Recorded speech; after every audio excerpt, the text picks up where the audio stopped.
2분기 한국 경제 성장률이 마이너스 3.3%를 기록했습니다. 그러자 코로나19 여파로 22년 만에 최악의 성장률이라는 보도가 쏟아졌습니다. 실제로 한국 경제는 최악의 상황에 직면한 것일지 건국대 경제학과의 최백은 교수와 함께 자세히 알아보도록 하겠습니다. 어서 오십시오. 네, 안녕하세요.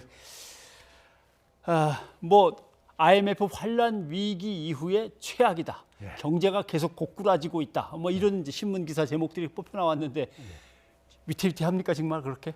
아니 지금 2분기에 이렇게 마이너스 성장률 행진은 사실 예고됐던 것이고요. 전 세계 국가들이 지금 중국 빼놓고는 다 지금 이렇게 마이너스 행진들을 하고 있고요. 뭐 1분기에도 사실 마이너스 행진했었어요. 그렇죠. 1.3. 뭐 우리나라뿐만 아니라 주요 국가도 다 마이너스 행진했었고요. 그러니까 성장률 수치만 보게 되면은 외환위기 때가 이제 마이너스 5.1%였었어요. 98년도에요. 그러니까 이제 그때보다는 낮지만은 어쨌든 간에 마이너스 성장률이라는 것이 우리나라 역사 속에서 이렇게 많지 않았기 때문에 분명히 이제 뭐 경제가 안 좋은 건 사실이죠. 그런데 문제는 뭐냐면은 전 세계 지금 상황을 놓고 보게 되면은 우리나라가 그 중에서 가장 선방하는 나라다 이렇게 평가할 수 있겠는데요. 예를 들어서 이제 중국 같은 경우도 지금 이제 우리가 성장률을 이제 플러스로 나왔지만은 2분기 성장률이요. 상당 부분이 재정 투입에 의한 겁니다. 그러니까 중국의 재정 투입까지 고려해서 계산을 하면요, 우리보다 오히려 낮습니다. 중국이 한 마이너스 5% 정도로 계산돼 나오더라고요. 쏟아본 돈을 따져서 계산한다면. 그러니까 이제 그게 이제 국가 부채를 증가시키면서 이제 재정을 투입해서 끌어올린 거기 때문에 우리는 재정을 상대적으로 적게 투입을 했거든요. 그러다 보니까 이제 성장률이 좀 낮게 나온 건데, 그래서 저는 오히려 그러니까 주요 국가들 중에서는 가장 성장률이 높고, 그리고 지금 이제 이 그래프에 나오는 것 중에서요, 중국이 지금 이제 11.5% 나오잖아요.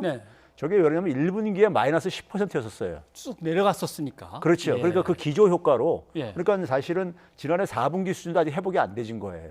안 되어진 거고요. 한국 마이너스 3.3%라 했는데 저것도 이제 1분기 대비인데, 1분기 대비인데 사실은 우리가 그 전분기 대비보다는 연율로 좀 생각을 해봐야 돼요. 그러면 지난해 이맘때 이렇게. 그렇죠. 왜 그러냐면은 1분기에는 이미 팬데믹이 진행됐었잖아요. 그렇죠. 그러니까 팬데믹의 충격을 보려면은 전년도 같은 기간에 대비해서 보는 것이, 전년도엔 팬데믹이 없었으니까요. 그렇죠? 이게 보는 게 더 정확한데, 그래서 작년에 우리나라의 작년 대비 보게 되면 마이너스 2.9%입니다.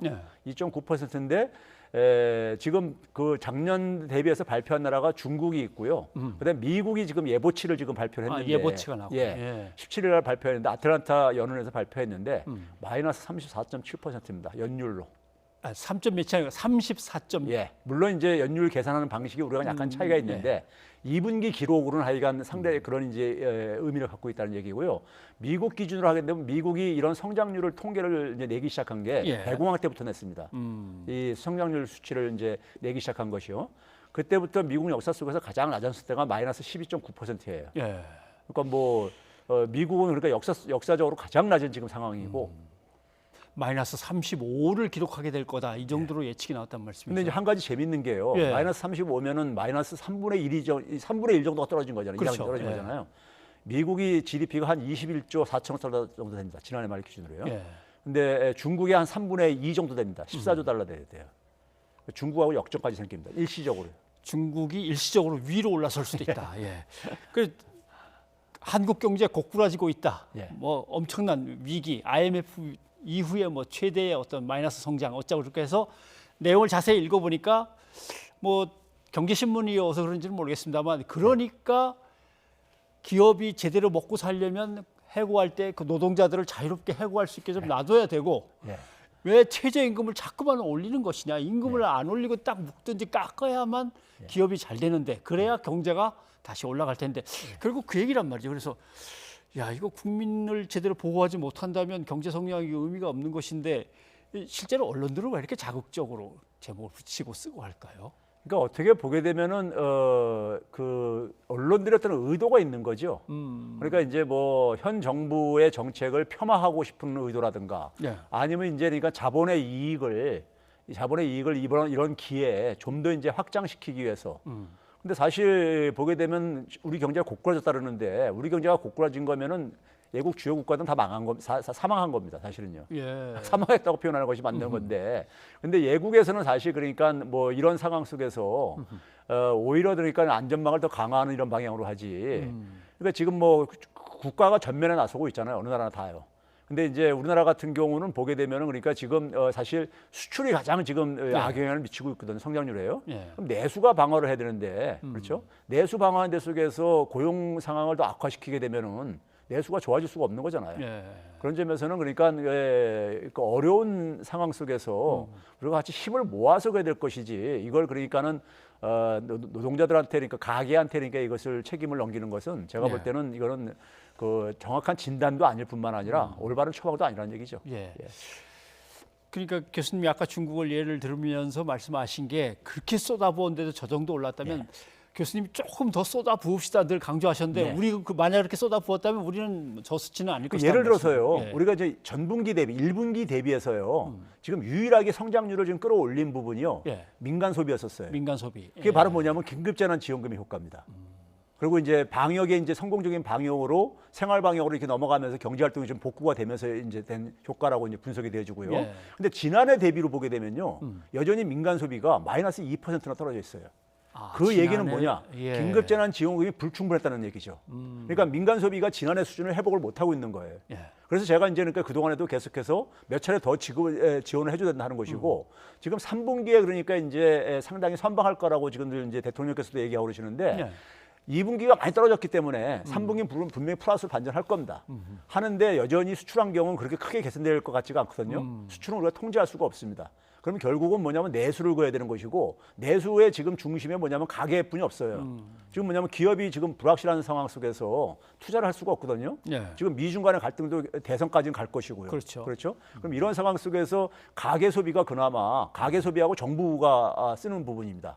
정부 추경을 그러니까 좀 더 공격적으로 집행을 해야 되고 가계한테 좀 쓸 여력을 좀 더 지원해 주는 것이 해주게 되면은 성장률을 그러니까 우리가 지금보다도 더 그러니까 우리가 끌어올릴 수가 있는 것이고요. 알겠습니다. 자, 그러면 뭐 수출이라는 거는 세계 뭐 발길이 묶였고 저건 백길이 묶였으니까 그건 뭐 꼼짝없이 그냥 멈춰설 수밖에 없는 건데 견인해낼 수 있는 것은 수출을 담당하는 기업들이 아니고 결국은 민간 가계 소비. 그렇죠. 그러나 그것은 기본소득이든 아니면은 뭐 재난지원금이든 뭔가 주머니로 들어가야 쓸 수 있는 거니까 돌려야 되겠다라는 말씀이군요. 알겠습니다.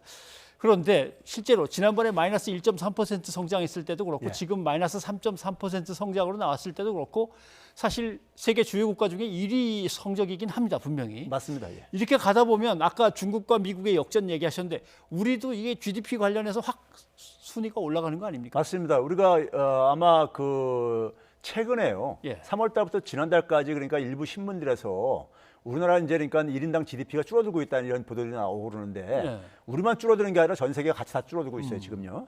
그래서 지금 재밌는 현상이 생기는 게요. 우리가 역대 그러니까 가장 높았었던 그러니까 우리나라 경제 규모가 10위였었습니다. 10위였었는데 지금 이 상태로 올해 가게 되면요. 우리가 이제 9위권에 진입을 9위권. 우리보다 앞에 있는 나라들이 대개 이제 그러니까 러시아라든가 캐나다라든가 브라질 이런 나라인데 이런 나라들이 성장률이 그러니까 더 우리보다 떨어지다 보니까 그렇죠. 그러다 보니까 이제 이게 순위가 바뀌어 가지고 우리가 오히려 9위로 간다는 얘기는 상대적으로 무슨 얘기겠습니까? 상대적으로 우리 경제가 선방을 한다는 것을 보여주는 것이죠. 지금 캐나다 같은 경우 우리 바로 위에 있긴 있습니다만은 성장률로 보면 이번에 마이너스 11.5 나왔습니다. 이런 성장률을 계속 기록하고 우리는 선전하면서 계속 세계 최고의 성장률을 보여낸다면 뒤집힐 수도 있겠다. 그렇죠. 알겠습니다.